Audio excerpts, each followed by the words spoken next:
Então, gente, estamos chegando ao nosso último café, né? Para quem conhece, para quem acompanha a benfeitoria, a gente sempre fala que a gente tem nos nossos pilares a criatividade, o cuidado e a colaboração, que a gente falou muito, né? A gente teve troca com convidados incríveis. Só que a gente não poderia deixar de falar sobre coragem. E coragem, a gente fala que é agir com o coração, porque só com coragem, né, com tudo isso que a gente está passando, a gente vai conseguir seguir acreditando e agindo. Então a gente brinca que a gente brinca não, a gente tem esses 3 Cs nos nossos pilares e a gente colocou esse café a mais. E a gente está aqui agora para falar sobre cultura e ativismo, né? Qual é a importância e qual é o impacto para a gente seguir reexistindo hoje, para que a gente consiga co-criar um futuro melhor, um futuro, enfim, de forma colaborativa. Então, eu tô com 2 convidados hoje muito especiais, eu tô muito empolgada. 2 convidados que eu já tive a honra de acompanhar o trabalho de perto. E aí eu queria chamar aqui agora a Dríade Aguiar, que ela é uma das fundadoras e editoras da Mídia Ninja e é integrante também da Rede Fora do Eixo. Desde 2014, a Dríade integra o Encontro Internacional de Feminismos, que já realizou edições em diversos países, pautando afrofeminismo, direitos LGBTs, antigordofobia e o protagonismo político das mulheres. E a Dríade também fez parte da gestão de Juca Ferreira, do MINC, né, como coordenadora de comunicação digital. Eu tive a honra de acompanhar uma palestra da Dríade, não sei se você vai lembrar, Dríade, na Virada Sustentável, e eu fiquei muito encantada por você e pelo seu trabalho, e desde então namoro para a gente fazer alguma coisa juntos aqui na Benfeitoria. Então seja muito bem-vinda aqui hoje. Muito obrigada pelo convite, Larissa. Super feliz de estar aqui. E a Adriane vai conversar com o Fábio, né? O Fábio, ele é formado em economia pelo ERJ, trabalhou no mercado financeiro por 22 anos. Só que aí ele pegou, em 2017 e 2019, o Fábio foi diretor do Parque Lage e desde janeiro assumiu a diretoria executiva do MAN Rio. Então, Fábio, seja muito bem-vindo à nossa conversa também. Boa tarde, Larissa. Boa tarde, Dríade. Prazer rever vocês, né? Foram tantas emoções, né, no passado. É muito bom a gente poder voltar e falar um pouco dessa história tão bacana de sucesso que a gente teve juntos, né? Pois é. E aí, Fábio, eu queria muito ouvir vocês dois, eu queria que vocês contassem um pouco da trajetória de vocês, né? Então, assim, Dríade, como que você começou, qual o papel hoje que você vê, a importância da Mídia Ninja, qual a sua trajetória? Então, conta um pouco pra gente, um pouco mais sobre você, e aí depois eu vou abrir a fala para o Fábio também, que pode complementar em seguida. Boa. Bom, eu sou a Dríade Aguiar, então eu queria começar apresentando da onde eu sou. Eu sou de Cuiabá, que é a capital de Mato Grosso. Então, sou do Centro-Oeste, então acho que eu sempre gosto de começar com isso, porque daí vocês vão começar a ter um pouco de qual é a minha referência imagética, o que eu cresci achando bonito, da onde eu venho, que tipo de comidas eu comi, como eu me construí como gente, antes de começar a transitar pelo país e trocar isso com várias outras experiências, né? Eu tenho 30 anos e eu sou fundadora da Mídia Ninja, atualmente uma das editoras, agora alocada numa parte específica que eu vou contar para vocês ao longo da conversa. Eu sou filha de 2 pais artistas, a minha mãe é estilista, começou como costureira de fábrica, e aí quando vocês pensarem nos 80 vão lembrar qual era a realidade das fábricas de manufatura de roupas e até o que elas viraram hoje. E o meu pai é ator, então eu cresci numa família bem não tradicional cuiabana nos anos 90, né? Então acho que essa talvez seja um pouco da ideia que eu possa contar com vocês. Eu sempre trabalhei com cultura, mas eu sempre soube que eu não seria uma artista. Então eu sempre fiquei pensando como é que eu podia somar e contar essas histórias, né? E aí, como eu era uma criança muito falante, o meu pai desde sempre me estimulou a trabalhar com comunicação, a ser jornalista. E aí, só que eu sempre relutei com essa ideia até encontrar o Espaço Cubo, que é o coletivo do qual fiz parte em Cuiabá e que fundou o Fora do Eixo, que por si fundou a Mídia Ninja. Então, aos 15 anos, eu encontrei a minha missão de vida, que era contar histórias de pessoas que foram esquecidas, e isso em toda a sua larga escala, né? Então, eu estou falando desde... no meu caso, como eu vi de Cuiabá, era muito contar a história de um centro-oeste que ninguém fala quando se fala da história brasileira, E aí, depois, quando eu me mudo para São Paulo, eu me mudo para o Rio, eu me mudo para Brasília, me mudo para Belo Horizonte, me mudo para Maceió, é contar a história das pessoas que estão nessas cidades ou que estão no Brasil profundo dessas cidades, que são esquecidas em todo esse processo. E aí, a partir de 2012, a gente num trabalho intenso da cultura, e quando eu falo trabalho intenso da cultura, é isso mesmo, eu fazia festa, festival, turnê de banda, encontros, eventos, então era a minha era típica produtora cultural de cidade pequena.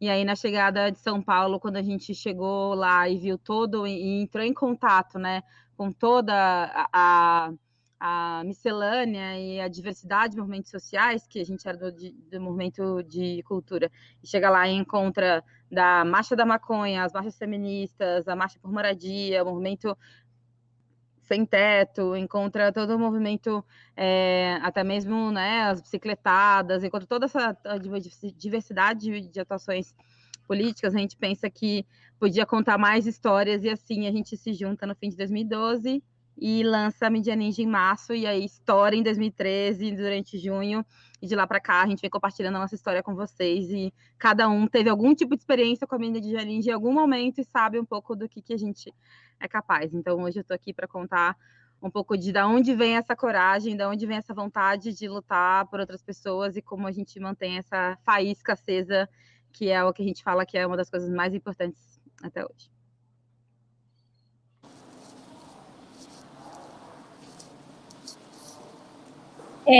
Dríade, muito boa sua fala. Eu vou esperar o Fábio falar, porque eu quero muito ouvir mais sobre a coragem, né? Porque a mídia ninja, querendo ou não, é um dos principais meios hoje de comunicação que traz conteúdos muito importantes, assim, que realmente no momento atual a gente precisa ter muita coragem para seguir. Então, já já eu vou entrar nesse assunto, mas antes eu queria, Fábio, que você se apresentasse para a gente um pouco dessa sua trajetória. Vamos nessa. Bom, primeiro, obrigado pelo convite, Larissa.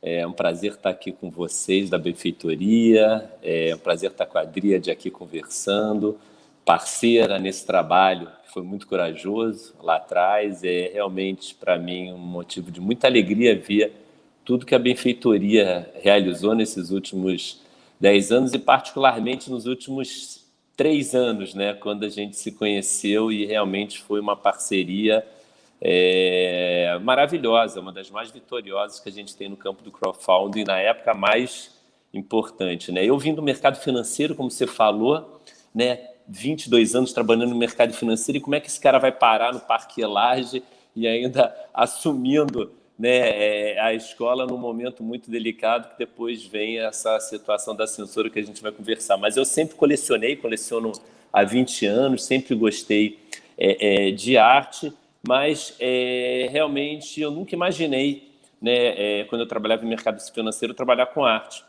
E foi depois de conversar com muitos amigos meus e eles falarem: olha, você quando está conversando sobre arte, seu olho vibra, você tem uma outra energia, uma outra forma de se portar e falar. E aí, quando eu saí do Credit Suisse, eu falei: vou dar uma chance, né? Vamos tentar trabalhar com arte. Eu queria trabalhar com cultura, né? E sempre vendo os equipamentos culturais em São Paulo, né, se revitalizando com uma boa gestão financeira, com uma boa gestão de projetos e processos, eu resolvi, né, me dedicar, né, à cultura no sentido realmente de trazer uma nova visão para esses equipamentos culturais tão importantes que a gente tem no Rio, num momento muito delicado da cidade, né, e poder fazer a diferença na gestão, tentando trazer realmente novas visões, novos processos, novas atitudes, né, transparência, né, e muita coragem, sim, para estar fazendo o que a gente acredita que é certo, né?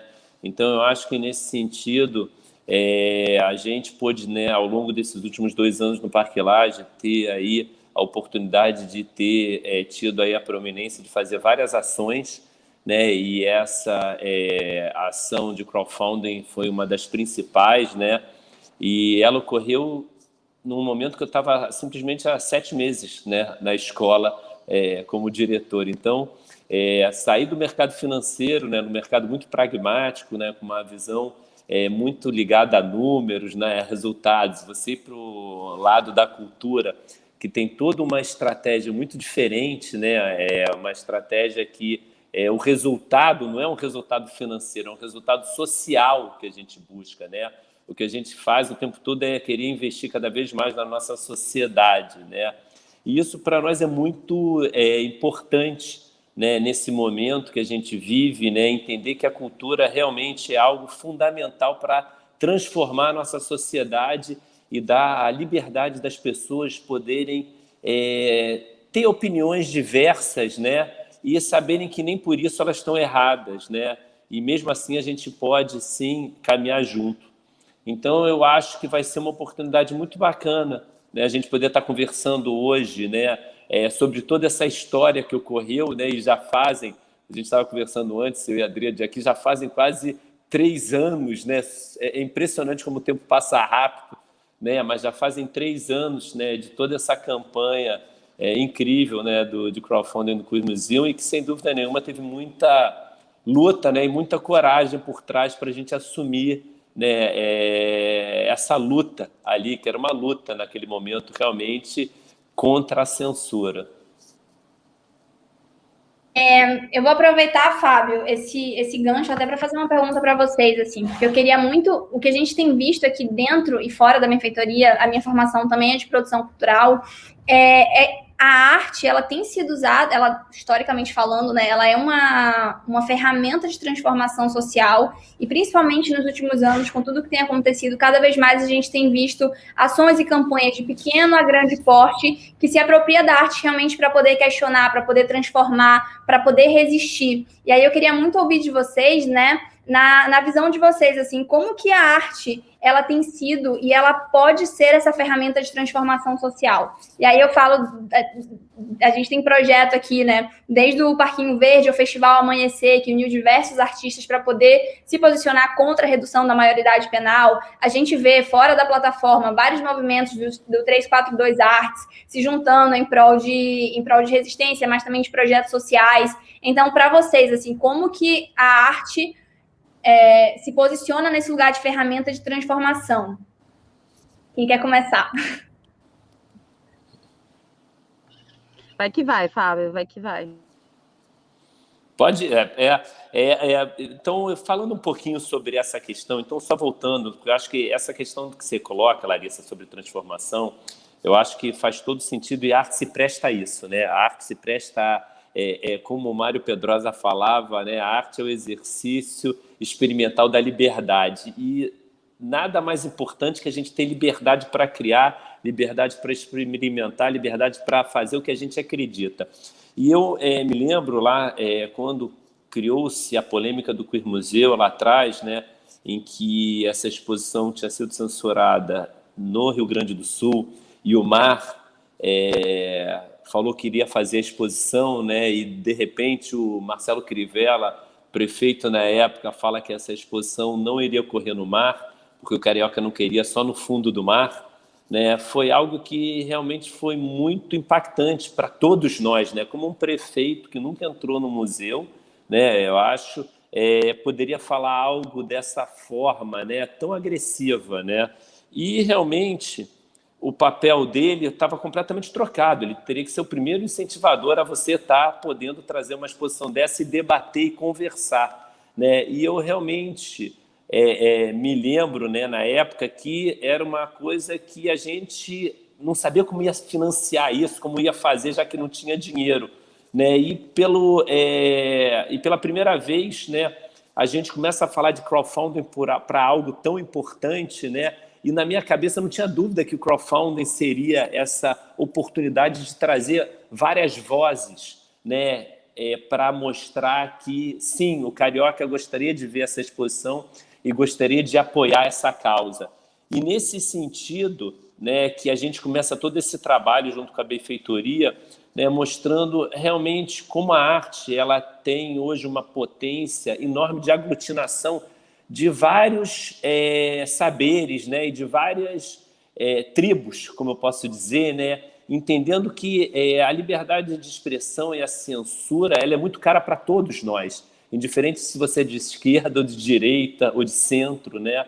E eu acho que nesse sentido a gente realmente conseguiu naquele momento mostrar que mais importante que só fazer de novo a exposição reabrir, era importante a gente trazer todos, né, para participarem dessa exposição de várias formas, né? E nesse sentido, esse crowdfunding ele foi realmente algo disruptivo, né, em que trouxe toda uma sociedade, né, para poder estar ajudando, participando, e vários movimentos foram realizados, né, no início desse projeto. Um deles foi trazer todas as nossas culturas afro, né, para estarem participando de um evento no Parque Lage, e a Adriade também participou de uma mesa, né, que foi o Levante Queremos Queer, né, que foi a primeira mesa, né, que a gente fez de debate com outras pessoas falando do problema da censura, né, do problema de gênero que a gente vive, do problema da diversidade, né, e sem dúvida isso para nós foi muito importante para realmente começar a plantar uma semente, né, que era possível a gente conseguir realizar, na época até então, um sonho, né, que era fazer essa exposição. Então, eu vejo esses projetos culturais e artísticos, respondendo à tua pergunta, né, Larissa, fundamentais para a nossa sociedade hoje em dia, né? Então, o incentivo a esses projetos é muito importante, e nesse momento mais ainda em que a gente tem realmente uma situação em que a cultura passa por pouco apoio, né, por pouco financiamento, e todos os projetos, particularmente que a gente tem até trabalhado aqui no museu, né, de residências artísticas, eles vêm com o intuito, né, de trazer a oportunidade não só da gente ensinar curadores periféricos, jovens artistas, adolescentes, mas também aprender com eles, né? Então, acho que é muito importante essa troca, né? A gente ensina, mas a gente também aprende, né? E o museu ele se coloca nesse papel também de estar aprendendo, né, com todos esses... com todas essas pessoas, né, que querem participar da nossa cultura, no sentido de entender como é que a gente pode melhorar cada vez mais, né, os nossos processos, né, de estarmos cada vez estruturando melhor esse trabalho em rede, né, em que a gente precisa cada vez mais, né, trabalhar em rede a nossa cultura, né? Então, eu acho que a Mídia Ninja dá uma ajuda muito grande, né, quando eles trabalham em rede, ajudando vários projetos do Brasil, né, não só do Rio ou de São Paulo, e eu acho que isso que é realmente o que faz a diferença agora para nós todos aqui, né, no nosso país, mas mais ainda para todos nós que participamos da cultura. É um trabalho mais conectado, um trabalho mais em rede, um trabalho que a gente consiga realmente ligar todos os pontos, né, e ganhar com isso potência. Bom, acho que é bom que o Fábio falou bastante sobre o lado que ele está vendo, e aqui, dentro do que a gente está fazendo, né, a Mídia Ninja ela é um movimento social de comunicação. Então, quando a gente fala sobre qual que é o nosso objetivo final, o que a gente está fazendo aqui, por que a gente está lutando, para além de contar histórias, é claro que dentro do nosso mapa astral, a democratização da mídia está presente, com certeza, mas na prática, assim, a mudança, as pequenas evoluções diárias, né, que a cada vez que você elabora sobre isso, dependendo de quem você está conversando, você pode chamar de as revoluções silenciosas, revoluções comunitárias, aquelas que a gente vê acontecendo na nossa casa, na nossa comunidade, no dia a dia. Para a gente tem muito a ver com estar conectado ao lado revolucionário da arte. Eu, honestamente, acho que não existe lado não revolucionário da arte, né? Existe por muito tempo, até inclusive durante toda a polêmica do Queer Museu e vários outros momentos cíclicos durante o momento, principalmente agora, o momento político que a gente atravessa, volta e meia se é questionado se é o papel da arte questionar a política, se a arte tem que ser uma arte ativista, se a arte como se essas coisas fossem desassociáveis, né? É claro que a gente tende a pensar em sei lá, músicas do Chico durante a ditadura, que são coisas óbvias, né? Que são coisas que são tão políticas que são táteis, que você pega na política, na arte, mas eu não consigo dissociar política de arte, porque eu não consigo dissociar a política de nada que a gente faz. Nós somos seres políticos, nossas escolhas são políticas, logo a arte é revolucionária, e ela, para mim, ela é um grande... a arte talvez seja o exemplo mais sutil, mais fino, mais belo do ativismo, sabe? E em todos os sentidos. E aí, é claro que a Ninja conseguiu, ao longo da sua trajetória, tangibilizar formas de fazer isso, né?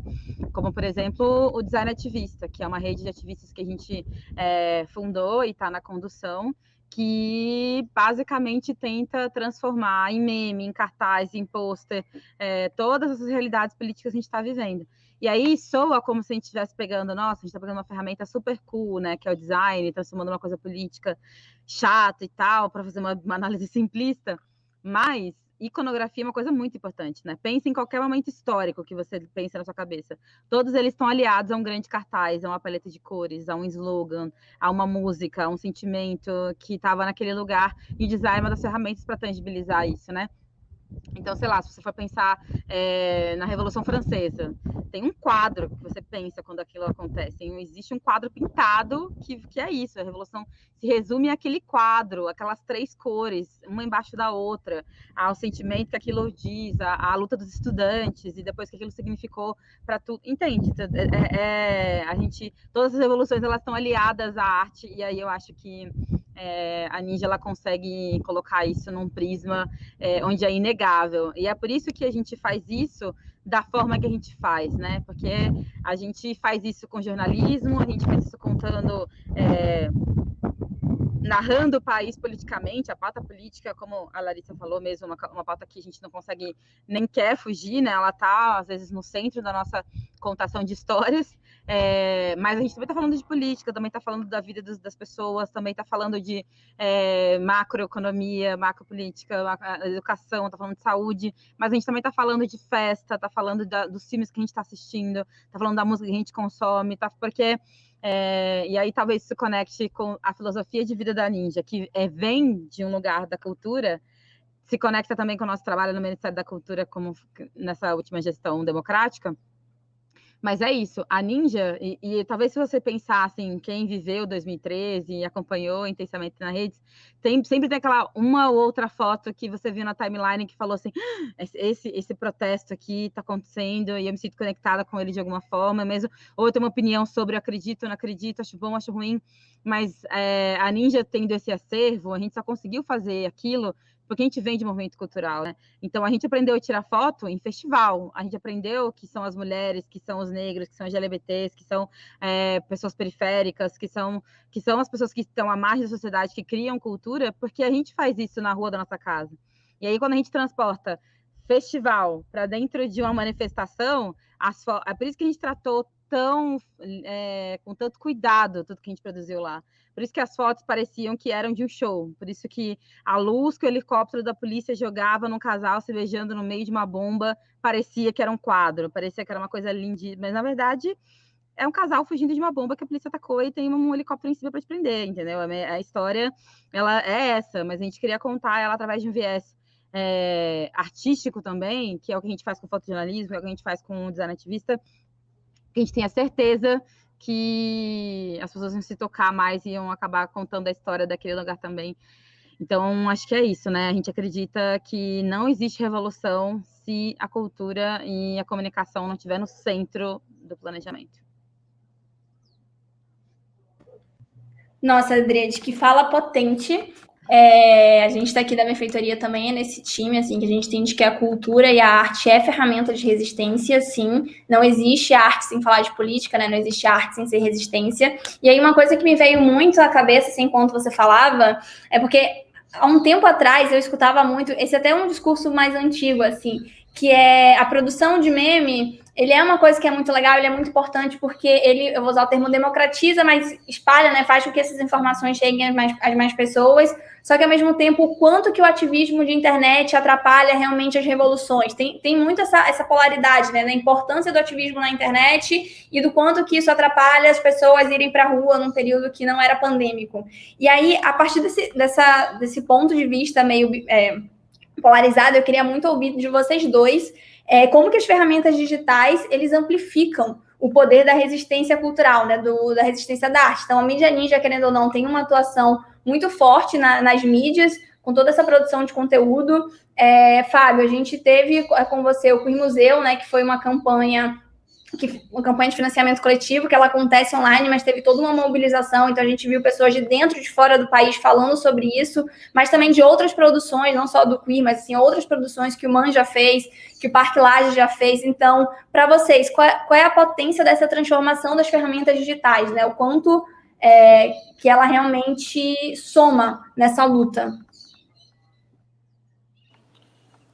Bom, eu acho que não existiria Queer Museu, né, o crowdfunding, se não fosse com essa nossa tecnologia digital funcionando como funcionou, né? Eu acho que é incrível o que a gente conseguiu fazer, né, digitalmente, porque foi toda uma campanha que a gente fez, né, e um vídeo de campanha em que a gente colocou em todas as redes sociais, né, e com isso a gente conseguiu chegar no Brasil inteiro e fora do Brasil.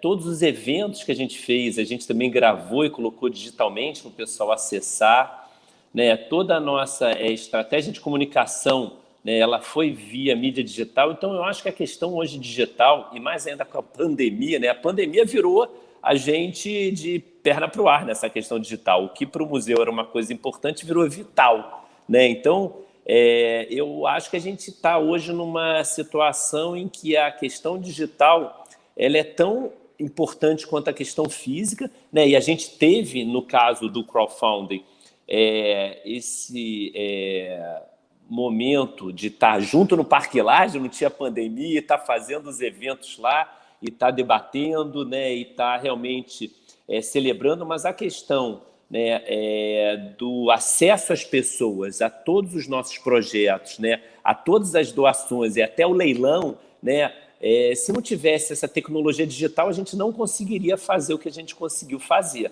né? E eu acho que agora aqui no MAN, a mesma coisa, a gente criou todo um planejamento digital para todas as nossas ações que sejam visitas guiadas via Libras, residências, né, que a gente tem feito agora, todos os cursos digitais, né? E quando a gente puder ter isso de volta presencial, a questão digital ela vai continuar, né? Ela veio para ficar, é um caminho sem volta. E o que é maravilhoso, porque a gente, hoje em dia, quando faz um curso aqui no museu, para professores de escola pública, né, a gente atinge professores em Portugal, em Cabo Verde, em Angola, que falam a língua portuguesa, né? Então, você sai dessa questão da territorialidade, do espaço físico, né? Então, a questão digital também lá no Queer Museu foi muito importante. A gente teve doação de mais de 20 estados não, todos os estados do país a gente teve doação, na verdade, desculpa. A gente teve doação de todos os estados do Brasil e até fora do Brasil, França, Estados Unidos. Então, eu acho que trabalhar bem essa mídia digital é importantíssimo e quem é expert disso é a mídia ninja, né? Então, eu acho que nesse sentido, né, foi realmente para nós muito importante, né, em toda a campanha do Queer Museu, ter a mídia ninja nos ajudando também, trabalhando do nosso lado, né, nesses memes, né, e nas peças que a gente vinculou, né, porque era meme de um lado e meme de outro, né? A gente era bate e volta, né? Bate e volta, né? A gente foi muito resiliente, né?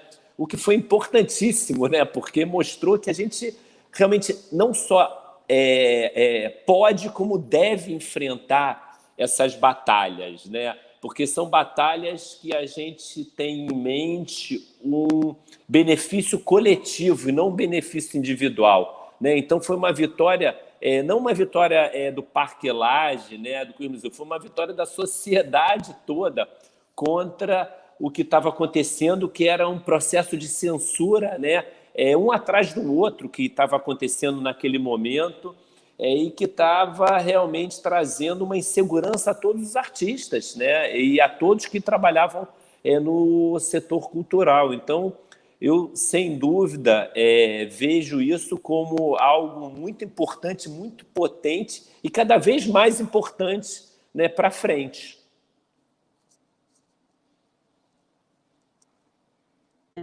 Tá muito engraçado, Lari, porque essa é uma mesa, é um café, um momento, né, que você conseguiu juntar eu e o Fábio, e a gente tem uma história específica de ativismo digital juntos, então tem essa troca para colocar, né, na mesa. Então, toda a campanha do Queer Museu foi fantástica, assim, do grande ao vivo que a gente fez durante todos os dias do evento, até mesmo os memes. Gente, o nosso grupo de WhatsApp era uma loucura, assim, as coisas aconteciam em umas horas muito doidas, então, enfim. Mas eu queria fazer um depoimento, inclusive, incluindo esse momento que a gente está agora, né? Assim, eu lembro, e você começou bem, Lara, que é falar que o ativismo digital, antes chamado de ativismo de sofá, foi muito criticado durante muito tempo, né? Ah, essa galera que fica o tempo inteiro no Twitter, mas não vai numa rua. Ah, e não vai numa manifestação e tal. E eu acho muito doido, porque para mim soava como uma falta de leitura. É claro que tem uma grande ruptura geracional aí, né? A gente está falando de uma geração que precisou da rua e que foi cerceada da rua, né? Quando a gente estava comentando da ditadura, quando a gente sai da ditadura, onde você não pode fazer uma marcha, depois você vê pessoas que estão abdicando da rua para um outro espaço, obviamente isso deve soar estranho para pessoas que precisaram conquistar o direito de estar na rua, né? Então eu imagino os conflitos de onde venham, é meio que justifica, mas não explica, sabe? Você entende, mas fica um pouco nesse lugar. Mas eu acho que a falta de leitura vem até com uma certa falta de percepção de olhar para o lado, assim. Se você for olhar para marchas e manifestações e mesmo ações diretas feministas ou LGBTs, a gente está falando de públicos que nem sempre podem estar na rua ou podem ser quem elas são na rua, né? Eu não vejo porque você, por exemplo, até hoje a parada LGBT do tamanho que ela é super julgada. Quem vai na parada tem super que atravessar uma série de preconceitos por estar naquele lugar, né? Numa cidade conservadora e, ao mesmo tempo, transgressora como São Paulo, que é a maior, né, no caso. E agora a gente está vendo a parada LGBT surgir em cidades pequenas, enfrentando outros tipos de preconceito, e mesmo assim, é uma coisa super estruturada, que todo mundo já sabe o que acontece, uma vez por ano, não tem como você ignorar, não tem como fingir que não existe, tem uma bolha de um dia que pode, entendeu? Mas se você fizer aquilo outros dias da sua vida, não vai poder. Você não vai poder se vestir daquele jeito, você não vai poder beijar quem você quiser, você não vai poder usar seu dialeto. Tem um monte de coisa que você não pode fazer, aquele dia pode. E eu acho que o ativismo digital, ele trouxe um espaço, por muitas vezes, seguros para umas pessoas e perigoso para outras, porque é uma plataforma como qualquer outra, de poder se manifestar em sua livre... em toda a sua livre criatividade, né? E aí é engraçado, porque... Engraçado, porém triste. Há um ano e meio atrás, a gente não, porque a Mídia Ninja faz muita coisa de rua e muita coisa ativa fora de um espaço digital. A gente nasce no espaço digital muito forte e a nossa busca é toda de trazer a rua para o digital, ruas, né? Então, de trazer as ruas para as redes e as redes para as ruas. Então, a gente fica nesse desafio constante. Mas, por muito tempo, e há pouco tempo atrás, o ativismo digital era extremamente criticado e agora ele é a única opção. Agora não pode marcha, agora não pode... Então, a gente viu o que isso aconteceu no 8M, por exemplo, que saudade eu tenho, né? O 8M, que é esse grande dia onde as mulheres se sentem mais livres e mais até com mais força para ir para a rua. É uma marcha global, acontece dos países mais conservadores da Europa até, sei lá, tem uma marcha linda do 8M, por exemplo, onde Venezuela e Paraguai cruzam uma ponte e se encontram. As mulheres da Colômbia e as mulheres da Venezuela cruzam uma ponte e se encontram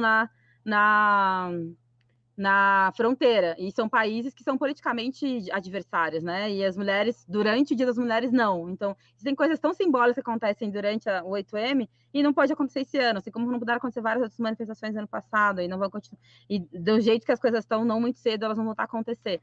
Então, agora, assim como a gente começou a valorizar o Zoom, assim como a gente está valorizando o StreamYard, assim como a gente está valorizando as coisas que dá para fazer, porque eu ainda acho que esse quadradinho não cabe toda a nossa potência, a gente está percebendo que não vai estar dando para cercear se as redes sociais são importantes ou não. Eu acho que agora todo mundo tem uma consciência coletiva que se há 5, 6, 7, 8, 9, 10 anos atrás a gente tivesse entendido que ocupar as redes era importante para o nosso campo, algumas das derrotas que a gente viveu não teriam acontecido. Ao mesmo tempo que só lamentar essas derrotas e ficar falando que foi culpa de aplicativo X ou Y e não propor um plano de ocupação para esse lugar, também não leva a gente muito a lugar nenhum. Eu costumo dizer que tem certas partes do nosso campo que gostam de reclamar, gostam da derrota, porque daí ele pode reclamar mais um pouco. E aí pode seguir nesse processo, entendeu? E a gente é mais do bonde de que gosta de agir. Então, se é redes sociais, gente, então é isso. Então, como é que protesta no Instagram? Como é que protesta no Stories? Como é que protesta no TikTok? Como é que protesta no Zoom, no StreamYard, no Google Meets? Como é que... É isso, gente. Se esses são os espaços mais democráticos, com um caminhão de aspas, viu? Se esses são espaços disponíveis, se esses são espaços que a gente que tá em disposição, a gente vai subverter esse espaço também. A gente não foi convidado nem para estar para a rua, que dirá nesse lugar aqui. Então, acho que é isso. A gente está tão acostumado com a resiliência que agora eu fico feliz em dar boas-vindas às pessoas que entenderam que ativismo digital existe sim, inclusive existe uma linha do ativismo que chama hacker ativismo, justamente voltado para disputar espaços digitais e a importância de você dominar, saber fazer um aplicativo, a importância de saber o que estão fazendo com seus dados, a importância de saber o que está acontecendo com a sua privacidade. Se você não se educa sobre isso, você está simplesmente entregando a sua vida para grandes companhias e você... É isso, tem todo... Não é só entrar e ficar e fazer um post legal no Instagram e se posicionar. E tem uma série de outros caminhos de ativismo digital que são muito importantes, né? Mas, enfim, bem-vindas, galera que chegou agora. Somos um bonde muito doido por favor, se empoderem das ferramentas que aqui a gente vai construir coisas bem legais também.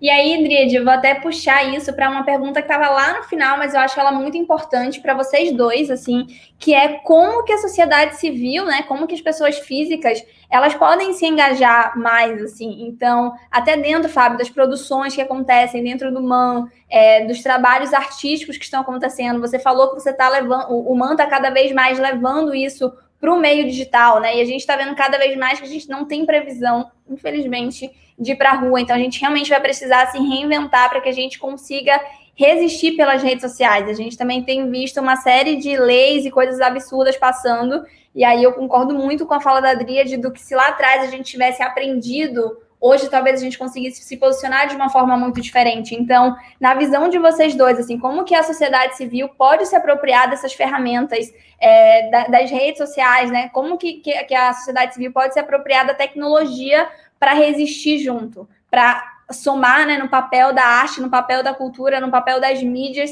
para que a gente consiga cada vez mais ter esse posicionamento mais firme. E é isso. Bom, eu não sou especialista nesse caso, nessas tecnologias todas, né? A Dríade pode falar melhor do que eu, porque ela é uma especialista nisso. Mas eu acho que você falou uma coisa que para mim é muito importante, né? Como é que a sociedade ela pode participar mais, né? Eu acho que a sociedade, né, ela pode ocupar os equipamentos culturais do Rio de Janeiro, do Brasil, né? E eu acho que é isso que deve ocorrer, né? A sociedade entender que aquele equipamento cultural é muito importante para ela, porque conta a história da vida dela, né? Então, como nós aqui no museu, a gente tem, na verdade, uma coleção única, né? São mais de 16 mil obras de arte, né, de trabalhos, 23 mil títulos na nossa Cinemateca, é a cinemateca mais importante privada do Brasil, são mais de 2,5 milhões de documentos, né, 60 mil rolos de filme, a gente tem uma biblioteca com 31.500 títulos, né? Então, a sociedade ela pode vir e deve vir participar, né, do nosso dia a dia.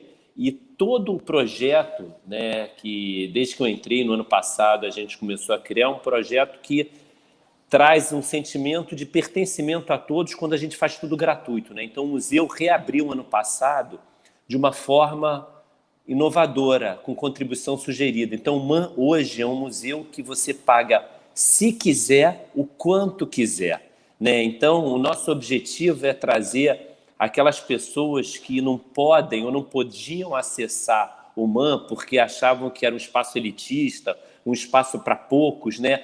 E ela pode, não, ela deve vir ao museu, porque além dela poder entrar de graça no museu e participar do nosso dia a dia, ela vai ter aqui visitas guiadas gratuitas, né? Os workshops que a gente está fazendo são todos gratuitos, né? E nesse início de ano, a gente teve uma parceria com a Mangueira, em que a gente convidou o Leandro Vieira, carnavalesco da Mangueira, para estar trabalhando junto conosco num projeto que foi intitulado Saberes da Mangueira. Então, a gente traz esses saberes do carnaval, esses saberes ancestrais tão importantes, né, e pouco valorizados para dentro do museu, para a gente aprender com eles, né? Então, a gente aprendeu com o mestre Sala, com a Everestante Porta-Bandeira, né, com todos que participam, né, desse dia a dia, né, da escola de samba, que é algo que a gente imagina que acontece em 22 minutos, em fevereiro, quando passa lá na avenida, e não. É um projeto de anos e anos, né, e tem todo um repertório, né, artístico, cultural, histórico por trás. Então, eu acho que a gente tem que ter realmente apreço e um carinho maior, né, por todos os equipamentos culturais do Rio de Janeiro e participar deles, né, e frequentar e abraçá-los, né, porque a gente vê realmente, infelizmente, eu acho que nesse governo agora, né, com o Eduardo Paz menos, né, e eu acho que eles estão realmente fazendo um trabalho muito importante. Eu tive a oportunidade de conversar com o Marcos Faustini, que é o secretário de Cultura da Prefeitura, e foi uma conversa incrível e realmente ele está com uma cabeça muito bem estruturada para tudo que a gente precisa fazer aqui no Rio de Janeiro. Mas, assim, a gente teve um desmonte do setor cultural no Rio de Janeiro nos últimos 5 anos, de uma forma jamais vista, né?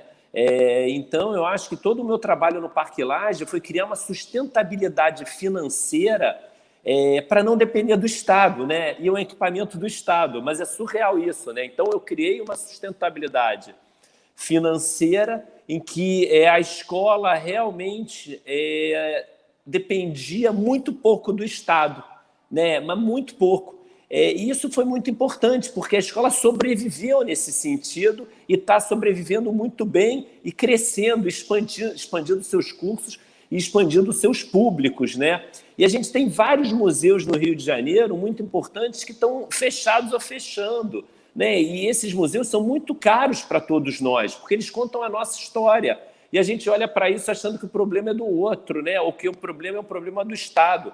Pode ser até um problema do Estado, mas a partir do momento que o Estado não faz nada, a gente vai ficar cruzando o braço e a gente vai deixar esse museu fechar, né? Vai deixar de dar acesso, né, a tantos cariocas e tantos brasileiros que querem aquela coleção, aquela história. Então, eu acho que, nesse sentido, a gente tem uma responsabilidade como sociedade muito grande em estar entendendo que a cultura é algo prioritário também nas nossas vidas, né? Um país sem cultura é um país sem passado, né? Um país sem identidade, né? E a gente está deixando isso acontecer de uma forma muito fácil, né? Muito assim, muitas vezes parece que não conecta a gente, né? E sem dúvida, por esse problema que a gente passou da pandemia, que é um problema que a gente ainda vive muito duro para todos nós, né? Todos nós temos alguém por perto que faleceu, né, ou ficou doente gravemente. A gente vê que a cultura e a arte foi um elixir, né, da gente poder não pirar dentro de casa, né? E aí a gente viu um filme, lia um livro, viu uma visita guiada no site de um museu, e a gente conseguiu realmente passar por isso de uma forma, entre aspas, um pouco mais suave, né?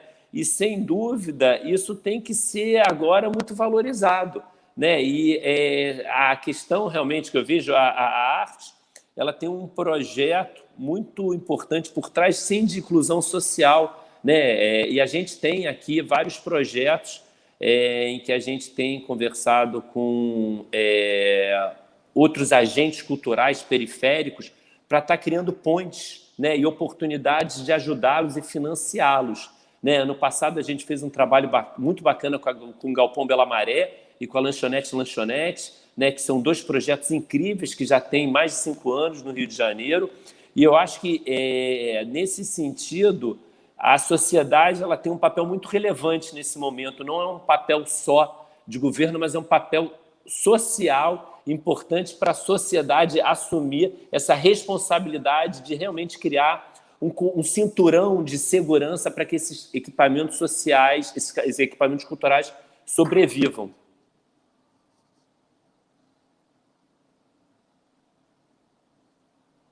Concordo bastante com a visão do Fábio e adicionaria que acho que a primeira coisa que você pode fazer para se engajar e buscar a melhor ferramenta e o melhor espaço é você encontrar uma coisa que você acredita. Acho que essa é a primeira coisa, assim.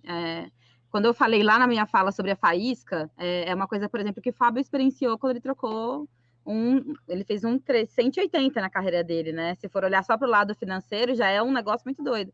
Mas mais que isso, ele escolheu uma coisa que ele ama, que é a arte, né?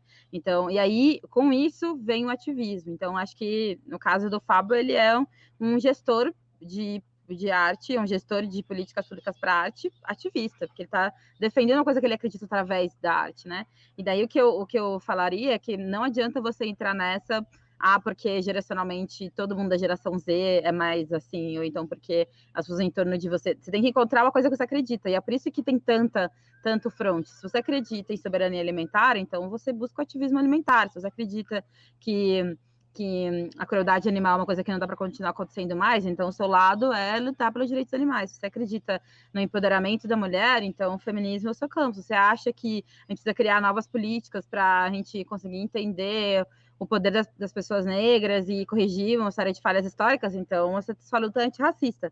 Então, acho que você precisa encontrar a sua porta de entrada para o ativismo, que é fazer você, que é aquela coisa que te dá o quentinho no coração, sabe? Que no nosso caso foi a cultura e a comunicação, e no caso do Fábio é a arte, e no seu caso é ver pessoas crescerem, porque a benfeitoria, se fosse resumir o que a benfeitoria faz, é ajudar pessoas a crescerem e alcançar as metas dela. Então, acho que cada um tem que encontrar a sua portinha, e aí, a partir daí, se abrir para escutar a luta do outro, né? Que é aquele que é o grande coisa da empatia, de tipo, o que é a grande coisa, né? O meme do momento, quando a gente fala sobre a disputa de um campo X versus campo Y. O que é o mimimi? O que é você achar que o outro está reclamando demais? O mimimi é aquela dor que não te toca. Então, se você acha que, se você não se sente comovido pela dor do outro, você fala, isso é frescura, mimimi, no meu tempo não era assim, ou não é tão assim, nananã. E aí você acaba criando uma escala ou desqualificando a luta que o outro está fazendo só porque ela não te tocou, porque você não se sentiu na pele, ou porque não está no seu recorte de classe ou no seu recorte de gênero. E eu acho que é daí que vem o grande exercício da empatia, né? A minha luta é por uma comunicação livre, mas eu quero entender por que o veganismo existe, qual que é a vertente de ativismo nesse lugar, e por que a gente tem que disputar, por exemplo, que nem todo conhecimento ou todo o imaginário tem que estar presente em cidades como Rio e São Paulo, e qual que é a potência do Brasil profundo que a gente tem no nosso país, ou por que a gente tem que entender que a gente precisa de um espaço, de um mundo mais acessível, porque pessoas com deficiência existem, elas precisam ter acesso ao direito de ir e vir, ou porque, enfim, são lutas de mil, assim, né? E eu acho que se você encontrar que você ama e que faz você se mover, eu acho que isso tem muito a ver com a sua primeira provocação, que é a coragem, né? Se você encontra aquilo que te dá coragem de fazer as coisas, que faz você querer fazer a próxima coisa, porque é isso. Pergunta, Larissa, ou pergunta para você mesmo, Fábio, quantas vezes a gente não fala, nossa, mas falta tanto para fazer o que eu queria fazer, falta tanto para as pessoas entenderem isso aqui, falta tanto, e aí a vontade de desistir, até porque, para além de faltar o tanto, para a geração passada, não parecia tão distante assim da nossa, a gente se entristece e se deixa a raiva tomar conta de um lugar de jeito negativo, ou se torna, cai na inércia porque as coisas parecem que não estão andando, que não está indo para o lugar que poderia, ou que ninguém entendeu a visão que você tem de mundo e tal. E então, para a gente que é ativista, a gente toma todo dia a decisão de mudar o mundo. Todo dia. A gente acorda e fala, hoje eu vou mudar o mundo. E aí você faz a próxima coisa. Parece um pouquinho de discurso de jogador de futebol. Qual que é o jogo mais importante da sua vida? É o próximo, porque se ele não ganha o próximo, ele não vai ter a final, entendeu? Então, a final seria o jogo mais importante da sua vida, mas para chegar na final tem que jogar o próximo, e próximo, e próximo, e próximo. Então, parece um discurso motivacional besta de técnico de botequim, mas a coisa é que se você não acredita no dia seguinte, não tem por que acreditar na meta final. Muito provavelmente nós não vamos estar aqui em corpo de forma corpórea para ver o grande resultado da luta coletiva que a gente está aqui fazendo. Mas se a gente se focar, por exemplo, de que só o fato de que a gente está aqui, gerações e gerações tiveram que lutar para a gente ter esse lugarzinho aqui, né? Quanto sacrifício seus pais ou as pessoas que estão do seu lado agora não tiveram que fazer para você poder ter meia hora de streamear com a gente, né? É um privilégio poder parar meia hora e poder ficar aqui elaborando sobre arte, ativismo, taraná, e coisas legais. É um privilégio, mas não é um privilégio no sentido de que é uma coisa que eu lutei para ter só para mim, é uma coisa que eu estou lutando para ter para todo mundo. Privilégio é coisa legal que nem todo mundo tem ainda, é meio uma coisa assim, entendeu? Então, acho que a gente precisa Acho que meu conselho para vocês é esse. E a mídia ninja está super aberta, o nosso inbox está abertíssimo para vocês virem se conectarem com a gente pensar como a gente pode fazer essa luta aí mais para frente. Logo menos, falando agora tecnicamente, a mídia ninja vai abrir um grande chamado para inscrições em todo o país, para a gente fazer uma coisa doida junto. Então, tá vendo aí. Então, junho tem um grande lançamento da Ninja, por favor. Então, acompanhem quem ainda não segue. E estamos juntos para se potencializar, porque as revoluções elas só vão acontecer se elas forem coletivas mesmo. Então, a gente está chegando no nosso finalzinho, mas eu preciso muito fazer uma pergunta para vocês, e sobre construção coletiva. A gente já está com um café marcado com o Fábio, falando sobre outras coisas, eu vou te puxar, porque é sobre isso que a gente acredita mesmo, assim. Se não for de forma coletiva, particularmente, eu não acredito que vai, sabe? E aí, quando você fala do levantar da cama, me veio muito, assim, principalmente nesse último ano, né? Todo dia a gente levanta e a gente precisa acreditar, a gente precisa ter coragem, pela questão política, pela pandemia, por tudo que está acontecendo no mundo. E aí eu queria muito ouvir de vocês, assim, para vocês, o que é coragem, né? O que é essa tal coragem que a gente está falando aqui? Então, pergunta que vale. Eu primeiro acho que a Dríade fala super bem, eu acho que agora ela tocou num ponto muito interessante, que é isso mesmo, você tem que fazer o que você acredita, e aí a coragem vem, né? Fazer o que você realmente ama, e aí a coragem vem. Pensar no outro e não pensar em você, e aí a coragem vem, né? E eu acho que eu posso dar como exemplo claro, e Larissa se acompanhou, essa questão do Queer Museu, né? Não tem forma de expressar melhor o que foi ali a coragem, né? Já que quando eu comecei a falar sobre essa exposição, eu me lembro como se fosse hoje, né? Eu estava conversando com a gerente de comunicação do MAR, na época que iria receber a exposição, ela falou, cara, não faz essa exposição, você está louco, Fábio. Eu recebi 20 mil e-mails num final de semana, me ameaçando de morte, tudo. Eu falei, olha, eu realmente não tenho medo desses e-mails, porque eu não estou fazendo uma coisa para mim, eu estou fazendo uma coisa para a nossa sociedade.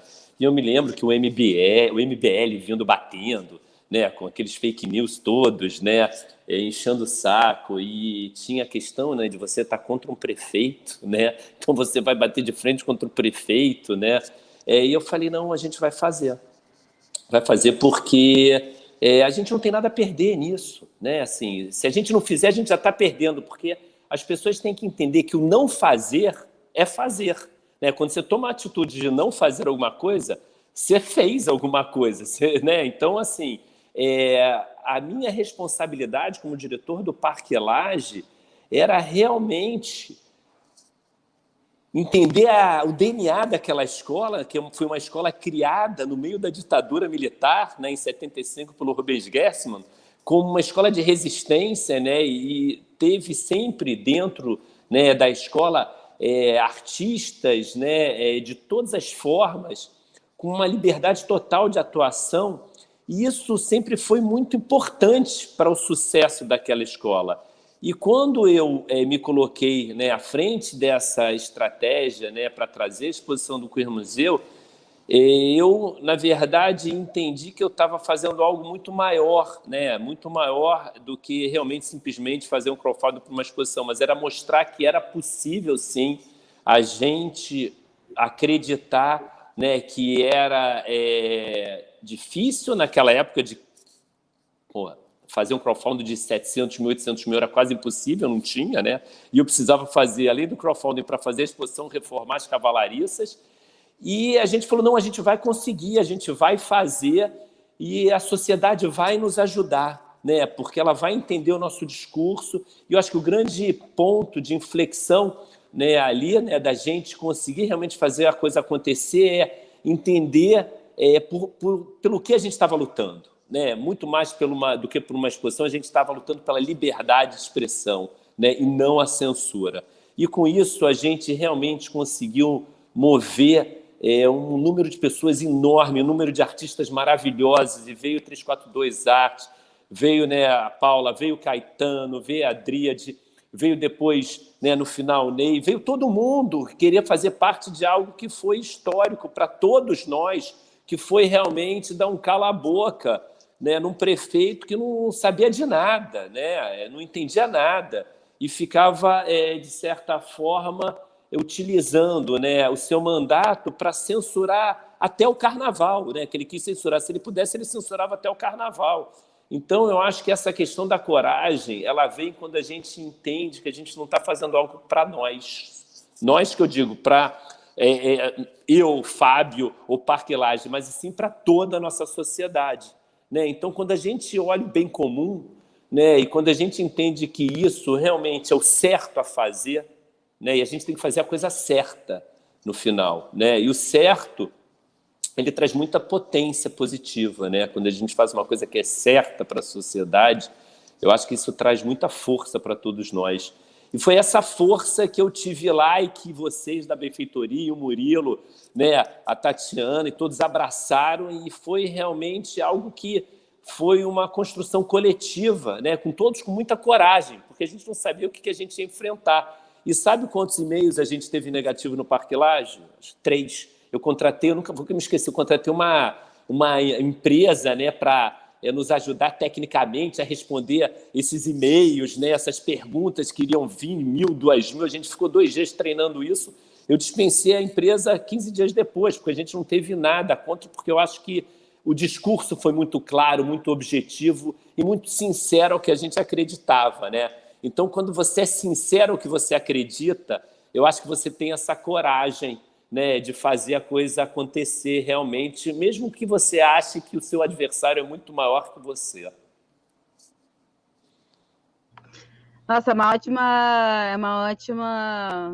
um ótimo resumo aqui, que coragem é aquilo que você tem vontade de fazer pelos outros, né? Meio isso que o Fábio disse. Eu concordo com isso, acho que coragem é muito isso. Mas, cara, eu acho que coragem também tem um lance de autorreconhecimento, sabe? De tipo, a gente merece esse lugar que a gente tá indo conquistar. Uma coisa meio que um trem, sabe? Essa coisa já é nossa, esse lugar já é meu. A gente, quando eu olho pro lado e eu vejo as coisas que acontecem com pessoas como eu, e assim, é claro que para mim fica um pouco mais simples ou reversamente mais difícil, porque eu sou marcada por vários marcadores sociais, eu sou mulher, eu sou negra, eu sou do interior, eu sou LGBT, então essas coisas elas todas ficam uma em cima da outra, e aí, para mim, acaba que eu sou uma daquelas pessoas que não tem uma outra opção que não lutar, sabe?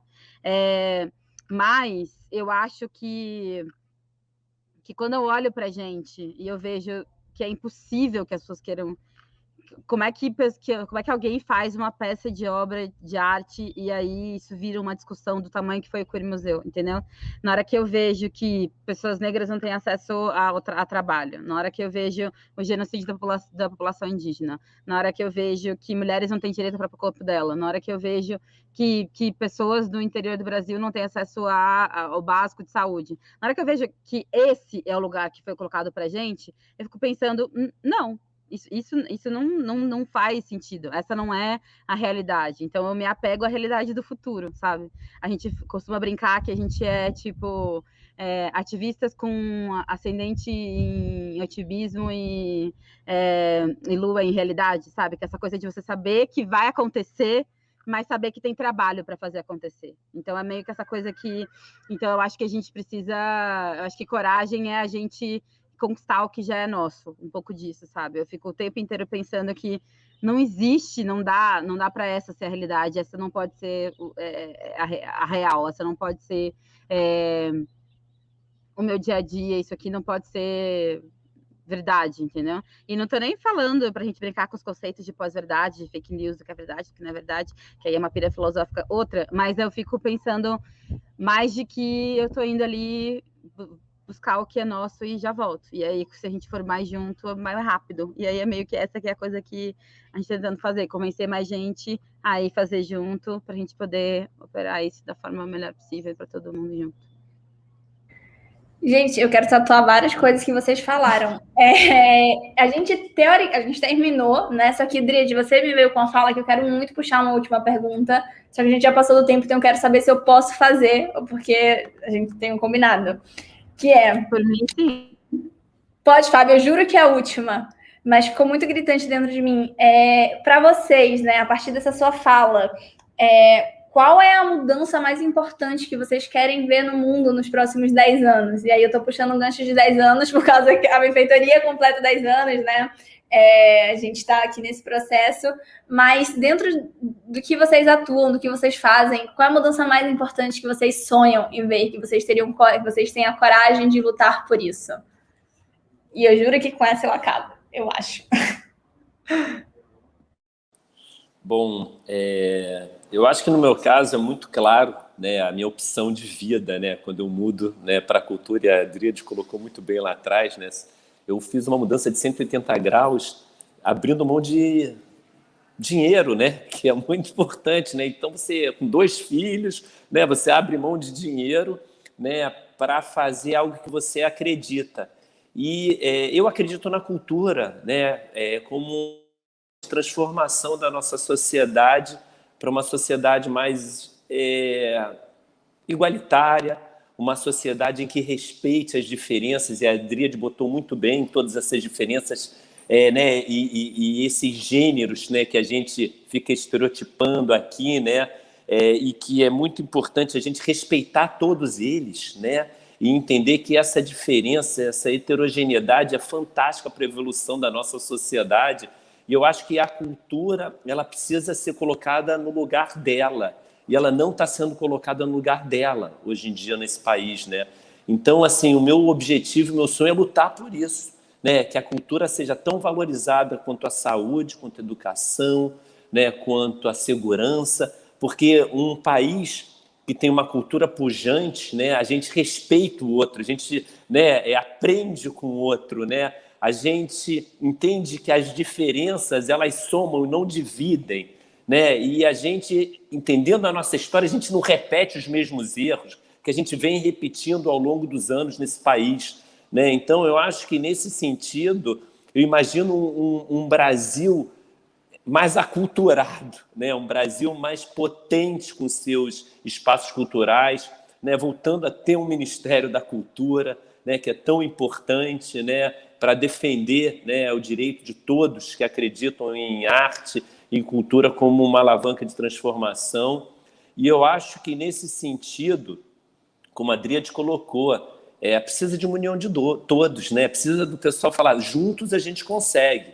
E a gente, mesmo sem estar juntos, a gente vai ficar lutando, eu vou continuar lutando aqui, né? Mas, assim, juntos a gente consegue isso muito mais rápido. E quanto mais rápido a gente conseguir isso, a gente vai ter uma sociedade mais saudável. A nossa sociedade hoje está doente, né? Isso que a gente tem uma sociedade completamente doente. É doente do Covid e doente ideologicamente.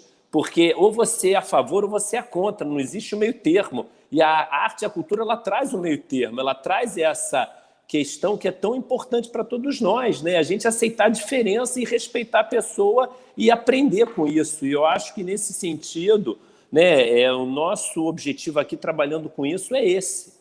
Né, realmente potencializar ela ao máximo, trazendo a oportunidade de todos aprenderem, conhecerem, estudarem de uma forma gratuita, né, ou paga, mas sem dúvida gratuita é muito importante para a nossa sociedade. Ela, infelizmente, vem sofrendo, né, financeiramente nesses últimos anos, né? Então, eu acho que a gente tem aí um papel muito importante, e esse é meu sonho, né, de ver nesses próximos 10 anos essa nossa situação ser transformada radicalmente pela cultura. Ai, cara, essa pergunta, Lara, inclusive tem 1000 teses de doutorado e mestrado sobre qual é o problema da sociedade que, se a gente apertar e resolver, vai resolver tudo. Porque, inclusive, o Gilberto Gil, durante a gestão dele do Ministério da Cultura, ele falava muito sobre isso, né? Chama a política do doing antropológico. Que, onde que você aperta, quer fazer um doing que vai liberar isso, a coisa é a filosofia por trás da cultura também, né? Onde que você vai colocar um ponto de pressão que vai liberar o resto em torno. Bastante de pessoas dizem que é o capitalismo, porque se você tira a coisa da violência em torno do dinheiro, você resolve. Se você coloca todo mundo em igualdade de classe, você vai acabar resolvendo muitos problemas. Muita gente diz que é a fome, então se você acabar com a fome, você acaba resolvendo, coloca pessoas em pés de igualdade e melhora o humor do mundo, e daí como é que isso vai resolvendo problemas. Mas é uma pergunta muito injusta sobre qual que seria a coisa que eu queria resolver para a próxima, assim. E eu lembro que, inclusive, se você chegar e perguntar para as mulheres, a gente fez uma experiência dessa num dos eventos que a gente fez com mulheres no Rio de Janeiro, inclusive, e a gente perguntou para elas, era um jogo que a gente perguntou para umas 6 mulheres diferentes, que vinham de lugares diferentes do Rio, fala para mim uma coisa que você gostaria que acontecesse no mundo feminista, onde os homens não são machistas, o que aconteceria? E todas elas deram exemplos, tipo assim, quando um homem, sei lá, tentasse me estuprar, eu ia apertar um botão e daí ele automaticamente ia sair de perto de mim. Então, todas elas deram exemplos onde não é que não existia machismo, elas conseguiriam fugir dele, entendeu? E foi muito interessante para mim, porque a gente pensou que, na verdade, a gente está tão acostumado a um mundo de violência que a gente não consegue nem propor uma coisa que seja não violência, é só, tipo, formas de resolver ela de uma forma mais pacífica. Vou parar de fugir dessa pergunta e vou responder falando o seguinte, eu acho que a minha grande, sei lá, a minha grande luta é para que as pessoas reconheçam o poder que elas têm dentro delas mesmas. E soa como, de novo, né, aquele discurso super motivacional, não sei o quê, que vai estar escrito numa camiseta ou numa caneca, que depois a gente vai vender. Mas a coisa é que, na verdade, existe um poder na autoconfiança, e aqui eu vou dizer a real, existe um poder na autoconfiança coletiva. Eu acredito em empoderamento coletivo. Inclusive, eu fiz um post hoje falando disso. Eu só acredito naquelas pessoas que falam, se eu estou brilhando, todos vão brilhar, entendeu? Eu acredito nesse tipo de empoderamento, porque eu acho que ele é que traz a gente para uma revolução. Quando uma pessoa desponta, o outro é ótimo, um grande exemplo e tal, ajuda a gente a se animar e seguir em frente. Mas quando só uma pessoa se levanta, quando só uma das coisas que a gente faz dá certo, elas nos inspiram, mas elas não resolvem a questão macro, né, da situação. Então, minha sugestão é que para os próximos 10 anos a gente passe a acreditar mais na gente, porque do que o outro lado tem medo de nós é justamente a nossa potência. Eles têm medo que a gente seja LGBT, e eu tô falando isso, eu tô me sentindo uma velhinha, porque chamar os LGBT de LGBT para mim já é bem coisa de velhinha, mas eles têm medo que a gente seja nossas potências, entendeu? É justamente quando a gente é bem bicha preta favelada na cara deles que assusta. É justamente quando a gente faz um quadro que explicita quem a gente é que assusta. É justamente quando a gente faz música, quando a gente grita, quando a gente vai na parada, ou quando a gente escreve uma poesia, ou quando a gente faz um tweet, ou quando a gente é a gente mesmo que assusta eles. O tempo inteiro. Então, acho que a única coisa que eu posso pedir para que a gente seja, que vai resolver igualmente, pensando no desafio que você me colocou, que vai afetar da fome, a violência física, a violência material e todas as outras lutas que estão interseccionadas, eu quero que as pessoas acreditem mais no poder que elas têm de mudar o mundo. Porque daí, se todo mundo for para cima sabendo que vai dar bom, vai dar bom. Então, é meio que é isso. Ai, gente, sério, muito obrigada pela presença. Antes da gente começar esse quadro, a gente estava no grupo da equipe, né? E uma pessoa falou: pô, é o primeiro evento que está sendo super pontual e eu não consegui me manter pontual com vocês e eu queria ficar aqui a noite inteira, porque é muita fala muito potente, muito importante. Então, muito obrigada pela participação. Esse café ele não vai acabar aqui, Driad, eu vou te puxar depois para a gente conversar, Fábio, a gente vai continuar a nossa conversa também. E que a gente consiga, né, que a gente continue com essa coragem para seguir, até que a gente realize os nossos sonhos. Então, estamos sonhando juntos. Sonho com você, Driad, sonho também com o sonho do Fábio. É muito coletivo. Obrigado. Parabéns aos 10 anos da Benfeitoria. Manda parabéns à Benfeitoria, parabéns você, Larissa, Tati, Murilo, todos aí da Benfeitoria. Realmente, o trabalho de vocês é um trabalho de coragem. E vocês são parceiros de projetos incríveis e estão fazendo a diferença, é isso, né? A gente quer gente assim, né? E empresas assim, né? Muito obrigada, gente. Vocês caminharam e caminham com a gente, né? Então, os próximos 10 anos estaremos juntos nessa caminhada.